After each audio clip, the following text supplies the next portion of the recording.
What is going on, everybody? Welcome back. MTG here with another episode. If you're new to the channel, hi there. So we're going to dive right into what's new with iOS 2016 on the iPhone 16. Now, I'm not going to go into like the super small details, but like the main visual changes and the main big features that we're getting with this. Some of them I can showcase right here on the iPhone 16. Some of them I may not be able to. For example, like CarPlay, I can't show that right here, but I will be talking about nonetheless. Now let's get right into the design. And that's the biggest change, as you can see right here with updated icons. Apple's calling this liquid glass. It's their new unified language design, and we clearly see inspiration from Vision OS. Now, Apple says it makes something purely digital feel natural and alive, and the entire UI features like this crystal-like design elements and a more dynamic touch response. It's translucent, transparent, whatever you want to call it, but I honestly like it. It's actually not too bad, and you saw that little animation when I kind of bring down the lock screen. It's very subtle, and it's cool. It's going to take some time to get used to. Now, there is a translucent mode that I would like to show you right here. So if I go to edit and go to customize, I can change it to clear just like that. And let's kind of, there we go, bring the brightness. That's how it looks. Now, readability wise, I don't know how well this is going to perform. Like, as you can see, like there's virtually almost no blur for the background when I bring down the control center. There's really no blur, which in past iOS updates, there was a blur. So I don't know how I feel about that. Maybe like because of the beta, they're still fixing things. And this is a little bit sluggish, a little bit slow. So do keep in mind, I have the developer beta. If you want to wait for the public beta, that's going to release in July, and then the stable release in September. Now with this, we also do get a change in the lock screen. So lock screen is also updated with that liquid glass. It's more responsive. And I want to show you guys one thing. Let's make a new wallpaper. And let's go to where it says iOS right here. And you can pretty much change this right here. So time widget right here can adapt to the subject of your photos and the number of incoming notifications. And so I can kind of bring it here. As you can see, it gets much larger, or I can make it much smaller, or keep it right in the middle. I'm gonna leave it just like that. And we're gonna add, set as wallpaper, and then go back home, and there we go. There you have it. That looks actually really clean if you ask me. Another huge change is going to be right here, the camera app. The camera app gets a huge change, and it just looks so much cleaner. They clean things up quite a bit. Again, it has that liquid glass redesign.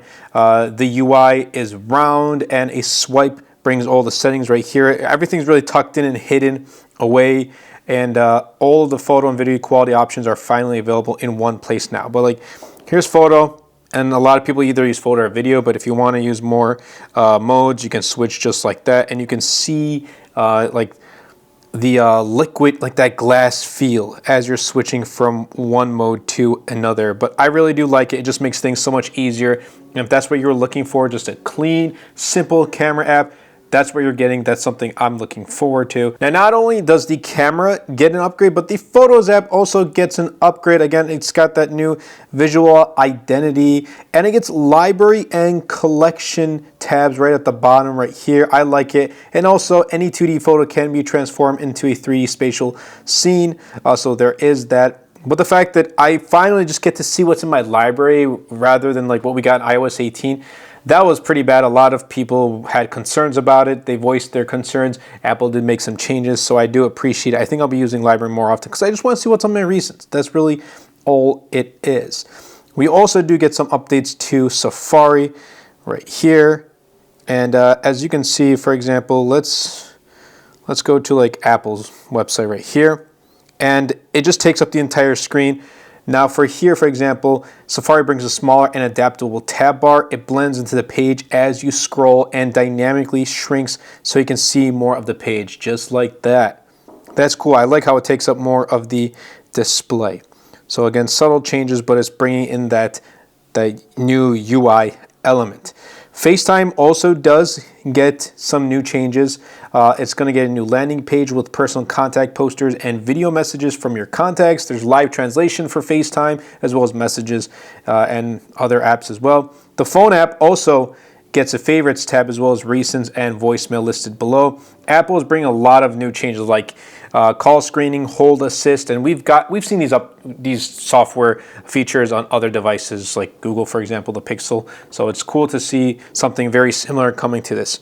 Now let's head into messages.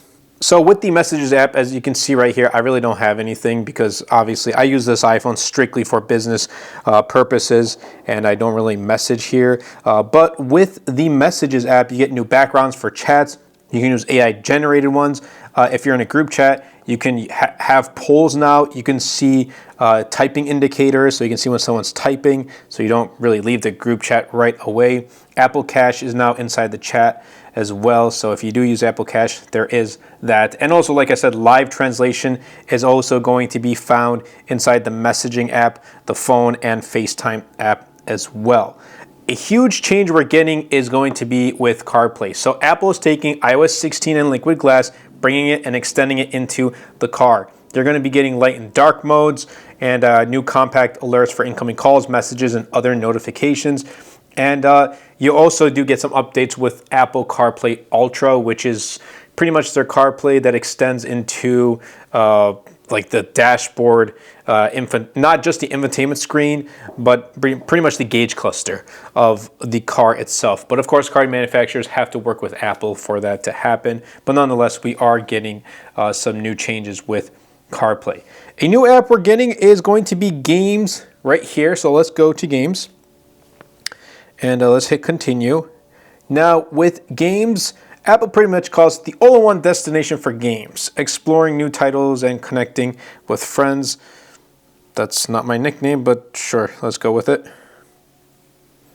And here is the home screen of the Games app. The app features home, arcade, play together, and library tabs right here at the very bottom. And you can find upcoming events, new updates, and you can jump into your favorite games straight from the app. I'm going to try it out. I don't know if I'll end up using it because, look, I pretty much play like a couple games, Pokemon TCG Pocket, Pokemon Go, Call of Duty Mobile, and Clash of Clans. That's really it. But, I'll try out other games as well. I wish I would, I wish I had more time to play more games, but at the current moment, I don't.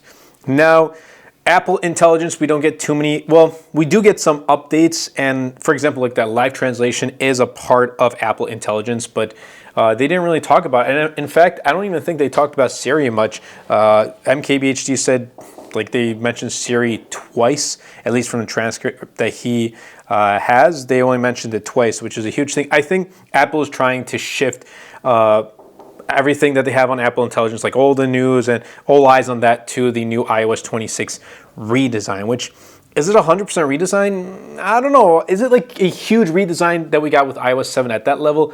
I don't think so. I still don't think the redesign isn't going to top the iOS 7 redesign. But we are getting other things, visual intelligence. So for example, let's take a screenshot, see if it works. There we go. So we have right here, we have image search. We have ask and highlight to search, so you can switch to thumbnail view, but I'm going to leave it just as that. And it's actually pretty nice. So you can take a screenshot, then you'll see the new ask tool and the image search button. You can highlight the item you want to search, and it will pop up on Google or any other app you use to search and shop. Now, visual intelligence can also extract text from event invitations and feature ChatGPT integration. So it's cool. It's finally cool that we're getting some upgrades, and hopefully I'll be able to implement this into my personal workflow and my business workflow as well. Now, there is one thing that Apple didn't talk about, but it's kind of baked in here, is the battery. So with the battery, we're getting some updates. Here we get the daily usage, but for example, when I do charge this, and I don't have a charge at the moment that I can showcase here, but when I do charge it, it'll show estimated time remaining, which is something I do appreciate, but it also shows my daily usage. So you're using a similar amount of battery today as you usually do by 1:45 p.m. So the average today was 10%, or today was 10%, average is 6%. As you can see, like the main apps I use here are CapCut and TikTok for, YouTube reasons and other social media platforms. Normally I use a little bit more. Actually, let's check my battery health. It's at 100%, only 42 cycle counts, which is not bad at all. My 16 Pro is at like 96% battery health.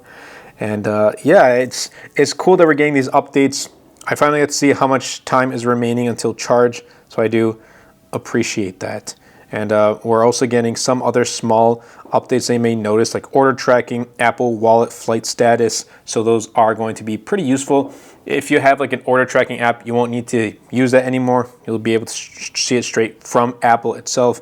So that's something that I do appreciate. But there's definitely much more smaller features included in iOS 26. I was going to say 2016. I'm so used to saying 2016 for some reason. I don't know. iOS 26. But these were the main huge features, changes, whatever you want to call it. But I hope you guys did enjoy this video. If you did, definitely be sure to superman that like button, comment down below, and best of all, share this video because it really does help out the channel out a lot. And will help push my content out to more people. And definitely be sure to check out links in the description down below to my other wallpaper packs, my Notion templates. I've been using Ultra Human Ring for the past year, or more than a year now, like April of 2024, and it's been phenomenal. Absolutely love it. You really can't go wrong. But stay tuned for more videos of iOS, iPadOS 26 on other devices, and I'll catch you guys in the next video.